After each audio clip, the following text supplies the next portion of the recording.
Hello. അപ്പോൾ ഇന്നത്തെ ദിവസത്തെ ഒരു കുഞ്ഞു വ്ളോഗ് കണ്ടാലോ? അപ്പോൾ രാവിലെ തന്നെ പെട്ടെന്ന് ഫുഡ് കഴിക്കുകയാണ് കേട്ടോ. മുട്ട റോസ്റ്റും ദോശയും അതുപോലെ തന്നെ ഒരു ഗ്ലാസ് ചായ ഉണ്ടായിരുന്നു. എന്തിനാണ് പെട്ടെന്ന് ഫുഡ് കഴിക്കുന്നതെന്ന് വെച്ചാൽ ഒരു സ്ഥലം വരെ പോകാനുണ്ട്, അതുകൊണ്ട് തന്നെയാണ്.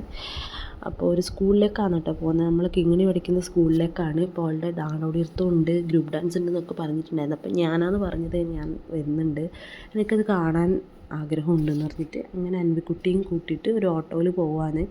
അപ്പോൾ അവിടെ എത്തിയപ്പോൾ LP സെക്ഷൻ്റെ നാടോടിനൃത്തമായിരുന്നു നടന്നുകൊണ്ടുണ്ടായത്. അവൾ UP ആണ്. അപ്പോൾ LPയിലത്തെ കുട്ടികളൊക്കെ കഴിഞ്ഞിട്ട് UPയിലും ഒരു 8 നാടോടിനൃത്തം കഴിഞ്ഞിട്ട് 9ാമത്തെ നാടോടിനൃത്തമാണ് ഓൾടെ വന്നത്. വെയിറ്റ് ചെയ്ത് ഞങ്ങൾ രണ്ടുപേർക്കും ഒരുപോലെ ഭ്രാന്തായി. ഒന്നാമത് നല്ല ചൂടുണ്ടായിരുന്നു. ചൂടത്ത് ഇതുപോലെ 2 വയസ്സായ കുട്ടിയും കൊണ്ട് ഇരുന്നിട്ട് ഡാൻസ് കാണാമെന്ന് പറഞ്ഞാൽ നടക്കുന്ന കാര്യമല്ലല്ലോ. പക്ഷെ എന്നാലും നമ്മൾ ക്ഷമയോടെ ഇങ്ങനെ കാത്ത് നിന്ന് അതിൻ്റെ ഇടയിൽ മുട്ടായി വേണം, അത് വേണം, ഇത് വേണം എന്നൊക്കെ പറഞ്ഞിട്ട് പ്രശ്നം ഉണ്ടാക്കിക്കൊണ്ടായിരുന്നു. വലിയ പ്രശ്നം ഉണ്ടാക്കില്ല കേട്ടോ, അത് എടുത്ത് പറയണമല്ലോ. അല്ലെങ്കിൽ എപ്പോൾ വന്നാലും അൻവിക്കുട്ടി എവിടെ ഇരുന്നാലും അവൾ എനിക്ക് സമാധാനം തരില്ല. പക്ഷേ ഇപ്രാവശ്യം നല്ല കുട്ടിയായിട്ട് ഇരുന്നിട്ടുണ്ടായിരുന്നു. അങ്ങനെ വെയിറ്റ് ചെയ്ത് 9ാമത്തെ ചെസ് നമ്പർ വന്നു. അങ്ങനെ അവളുടെ ഡാൻസ് ഫുൾ ഷൂട്ട് ചെയ്യാമെന്ന് വിചാരിച്ചായിരുന്നു. പക്ഷെ അപ്പോഴേക്ക് അൻവിക്ക് ഇഷ്ടമല്ല ഞാൻ ഫോൺ എടുത്ത് നിൽക്കുന്നത്, അതുകൊണ്ട് കുറച്ച് മാത്രമേ ഷൂട്ട് ചെയ്യാൻ പറ്റുള്ളൂ. പിന്നെ അവൾ മേക്കപ്പ് ചെയ്തിട്ട് അടുത്തൊക്കെ വന്നിട്ടുണ്ടായിരുന്നു. അപ്പോൾ അൻവിക്ക് ആദ്യം മനസ്സിലായില്ല, പിന്നെ മനസ്സിലായ പോലെ കാണിച്ചു. ശരിക്കും എനിക്ക് അറിയില്ല മനസ്സിലായിനോ ഇല്ലയോ എന്നുള്ളത്.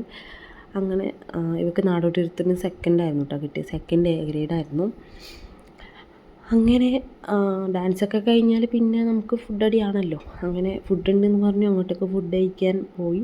പക്ഷേ ഫുഡ് തീർന്നിട്ടുണ്ടായിരുന്നു. രണ്ടാമത് വീണ്ടും ചോറ് വെച്ചു.